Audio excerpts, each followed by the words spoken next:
Last video में हमने flow और ट्रिगर देखा था, but in trigger as well we need to write code, so वहां से स्टार्ट होता है एपेक्स। तो हाय गाइस, मैं हूं Mukul and welcome to my channel Mukul टेपेस।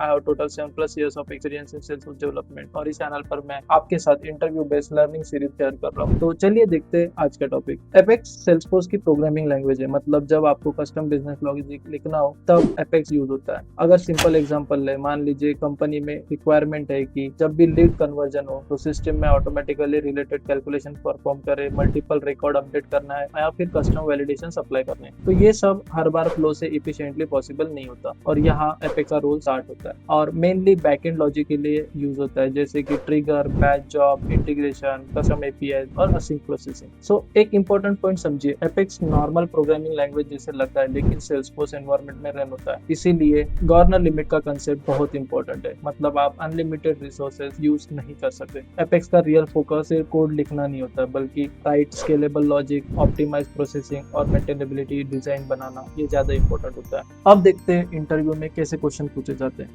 First question, why do we need Apex if Salesforce already provides loads? Okay, so because some business requirement need complex and scalable custom logic. So simple automation flow से हो जाता है, लेकिन heavy processing और advanced control के लिए Apex जरूरी होता है। Next question, what are common use cases of Apex in real project?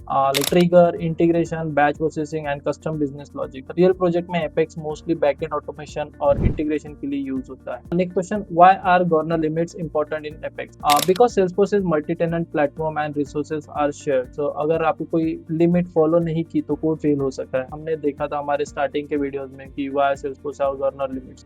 Next question, how do you write scalable Apex code? By following bulkification, proper design pattern and optimize queries.